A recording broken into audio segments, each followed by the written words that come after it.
2019 is packed with great games coming out. Hi folks, it's Falcon, and today on GameRanks, the top 25 upcoming games of the second half of 2019. Coming in at number 25 is Greedfall. Greedfall is an action RPG that takes place in what I'm going to go ahead and say is a pretty original setting. It's a 17th century fantasy setting, more or less. Colonists land on an island that is, well, magical in a way you don't typically see in this type of a setting. You're not just out to conquer, though. There's a disease that the colonists are searching for a cure to, at least that's what the trailer indicates. And honestly, I think it looks really promising. It's different. It's asking you to choose who you side with, whether it be the native elves or the humans colonizing the land. Greedfall is coming to Windows, PlayStation 4, and Xbox One on September 10th. Coming in at number 24, Luigis Mansion 3. If you're unfamiliar with the previous Luigi's Mansion games, the first came out on GameCube a very long time ago,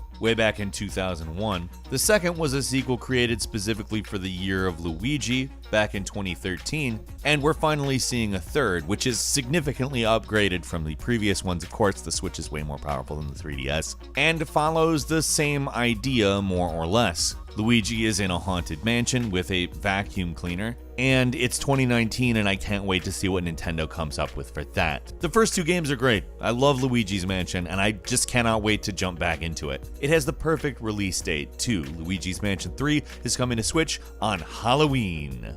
Number 23 is Daemon Ex Machina, and it is a highly stylized, fast-paced, action third-person mech shooter. This is one I'm really excited about because it looks completely wild. You make a custom player character, you drive a mech, and you battle with other mechs. Now that's a very basic explanation, however, paired with the visuals, I'm there. You don't even need to say anything else to me. However, apparently there's some cool systems in place like scavenging body parts and weapons, and a 4-player cooperative multiplayer, which I'm very there for considering this is a Nintendo Switch game. Daemon Ex Machina is exclusive to Switch and it's hitting on September 13th. Number 22 is the Metis Evil remake. If you remember the original way back in 1998, it's basically an action-adventure hack and slash that is heavily influenced by the visuals of The Nightmare Before Christmas. It's one of those games where the game is actually really good, but the visuals didn't age as well as a lot of titles from that era did.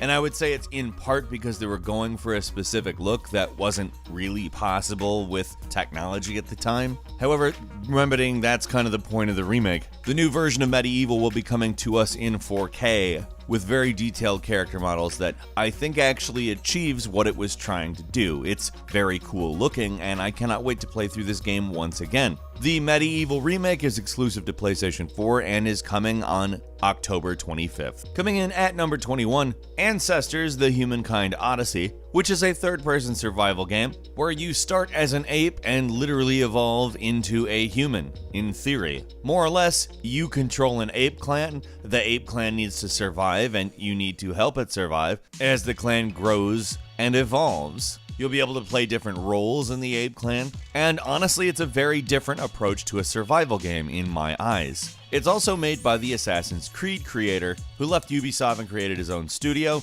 Ancestors appears to be the fruits of that labor. It's coming to PC on August 27th. Coming in at number 20 is Shenmue III. I'm somebody who played the first two Shenmues when they came out. I can tell you that gaming has grown immensely since these games, and while they are a massive influence, I am excited to see exactly what they do. Now, you could say that Shenmue is basically the precursor to Yakuza, and I think in some respects Shenmue 3 is going to resemble Yakuza a little bit more, on account they've talked about modernizing certain elements of it. Shenmue was very boring at times, but it was because you actually had to pass all of the time every day. And in some respects that was actually really cool. And I tried to go back to it earlier this year to prepare for Shenmue 3 coming out, and it is a labor of love to go through that game. I'm very interested to see the contrast between Shenmue 3 and previous Shenmue titles. It's coming to PC and PS4 on November 19th. Coming in at number 19,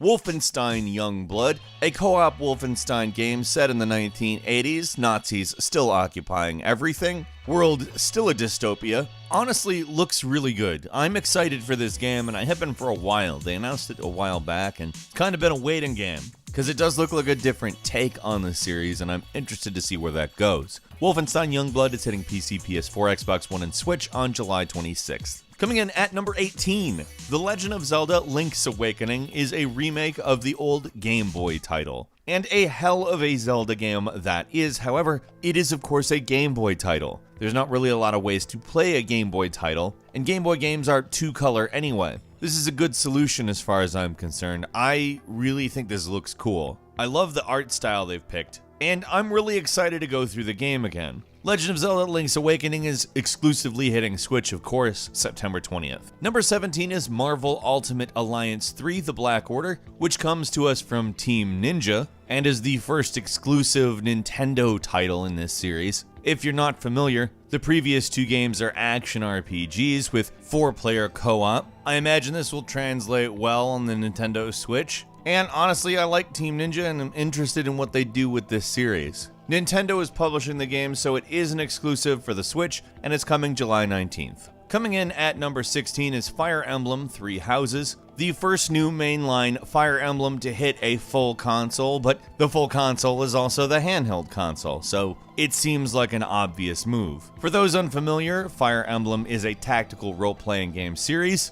Interestingly enough, this game looks more like Fire Emblem than you would expect, and it really ramped up the graphics given the move to a more powerful piece of hardware. The plot this time around involves an Academy of Magic, and I'm sure that's going to cause a ton of Harry Potter comparisons, but that being said, I'm looking forward to it when it hits Switch exclusively on July 26th. Coming in at number 15, World of Warcraft Classic, which is more or less a reset to the year 2006 in the World of Warcraft. In 2006, the game had been around a short while. It had developed a little bit, but not a lot, and it was relatively much better as far as bugs go. However, it was also World of Warcraft in 2006, and for certain people, that holds a lot of charm. A return to vanilla WoW is going to be a big thing for at least a few, because in those days the game encouraged a lot more co-op. It was a little more community oriented in that way too, and it will be interesting to see exactly how people react to it. World of Warcraft Classic is hitting PC on August 27th. Coming in at number 14,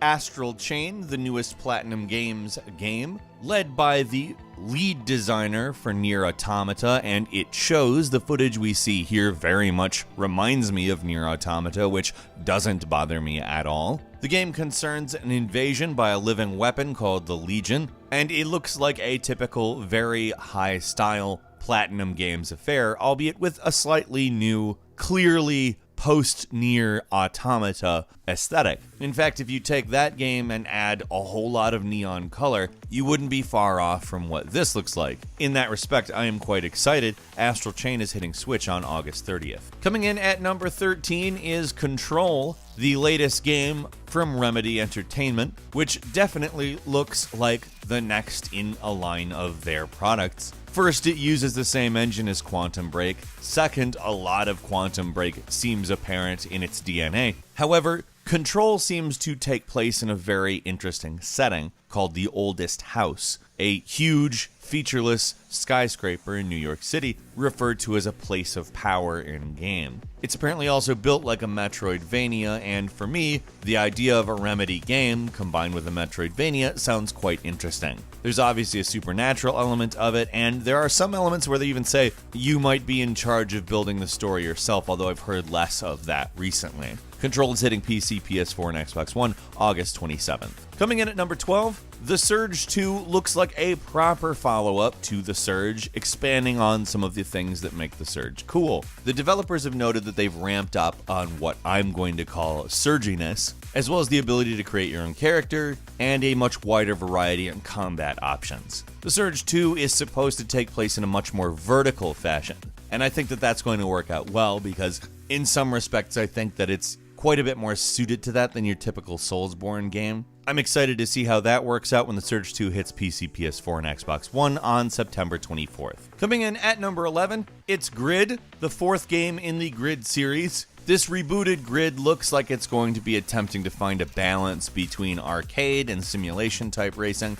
as well as provide a lot of choice-based stuff involving risk and reward, and they're particularly touting a damage model that will realistically impact the races, and also apparently give you a wide range of cars to choose from. It looks like an interesting game. Previous Grid games were pretty damn good, so I'm interested to see where they go. It looks amazing, so I want to see how the game holds up. Grid is hitting PC, PS4, and Xbox One on October 11th. Coming in at number 10, Ghost Recon Breakpoint, which is set in a big open world, fictional island on the Pacific Ocean called Aurora, and brings us all of the same tactical shooter base level game ideas, and is set 4 years after the events of Wildlands in 2023. It's actually a fairly interesting story in which a billionaire philanthropist technology is apparently falling into the hands of bad people, and he owns an island and cut himself off from the rest of the world. Honestly, I think there's a lot of interesting places you could go with that, and I hope that they go to at least a few of them when Ghost Recon Breakpoint hits PC, PS4, and Xbox One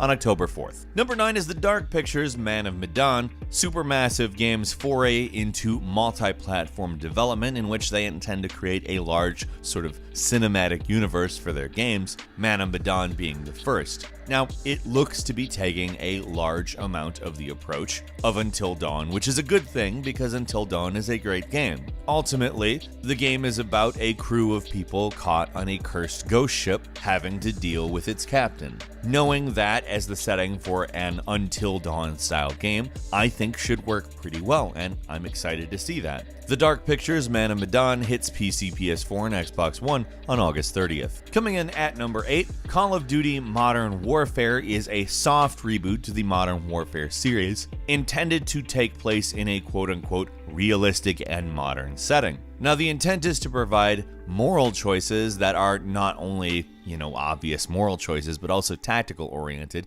and rely on perhaps more difficult, troubling moments in its plot. A lot of the preview stuff has been compared to No Russian from Call of Duty Modern Warfare 2, and honestly, I think that's very interesting. It's also going to be the first Modern Warfare game with cross-platform multiplayer, and I think everybody's looking forward to at least one of the elements I've mentioned here. I've got my fingers crossed. Call of Duty Modern Warfare 2 is coming to Microsoft Windows, PlayStation 4, and Xbox One on October 25th. Number 7 is The Outer Worlds, Obsidian's new game that looks like it's going to give us the Fallout we wished that we got, with a slightly different premise. Of course, it takes place in space, and there's way more color. It also has nothing to do with Bethesda, so they haven't marred it by using their engine again. It's an Unreal game, and honestly, I'm really excited for this game. It's probably not going to be a one-to-one Fallout game per se, but it looks to be capturing the feeling of what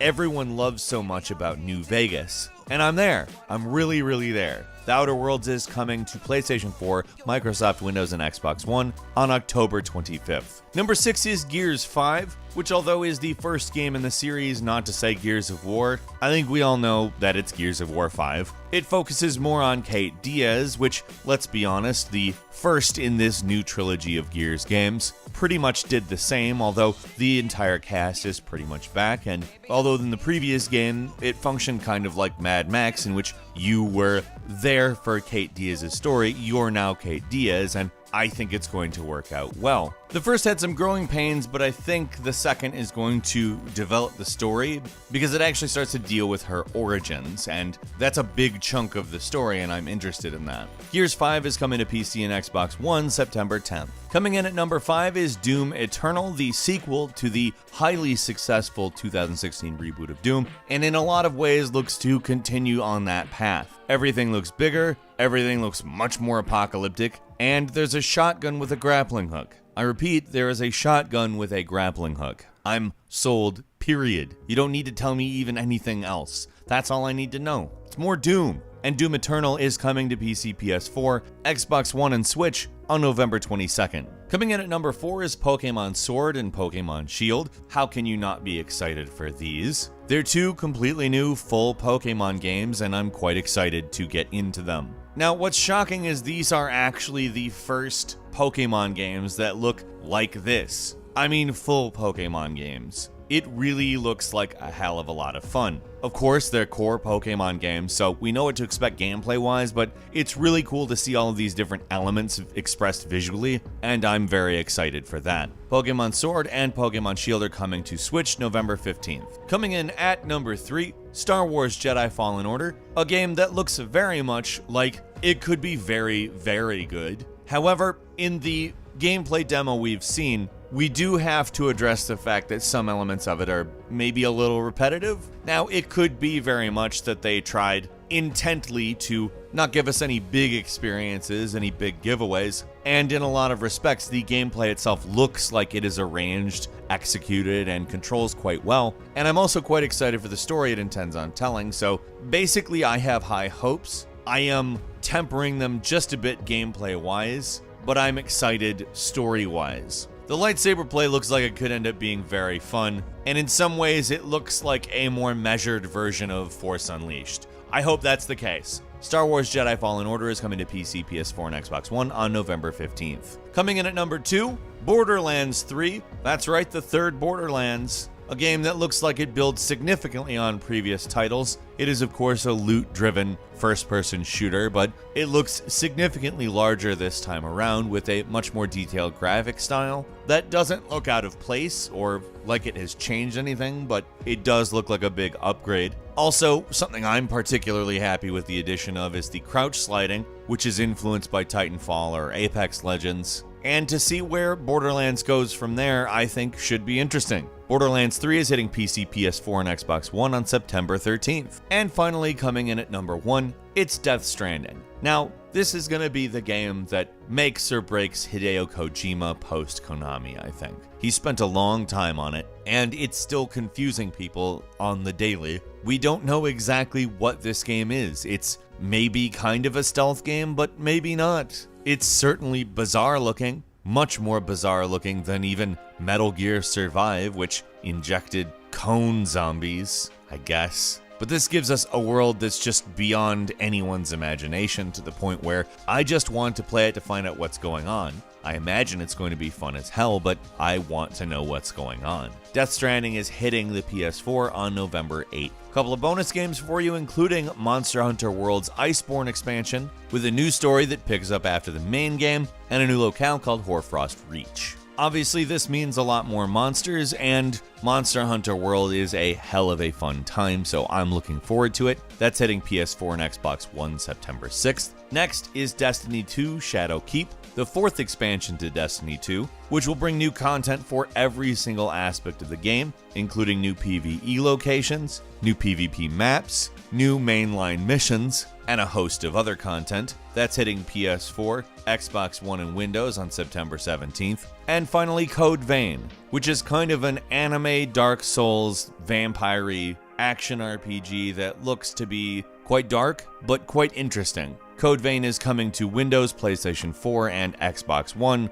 on September 27th. What are you most looking forward to this half of the year? Leave us a comment, let us know what you think. Click like if you enjoyed this video, and if you're not subscribed, now's a great time to do so. We upload brand new videos every day of the week, and the best way to see them first is, of course, a subscription. So click subscribe, and don't forget to click the notification bell. As always, we thank you very much for watching this video. I'm Falcon. You can follow me on Twitter @FalconTheHero. We'll see you next time, right here on GameRanks.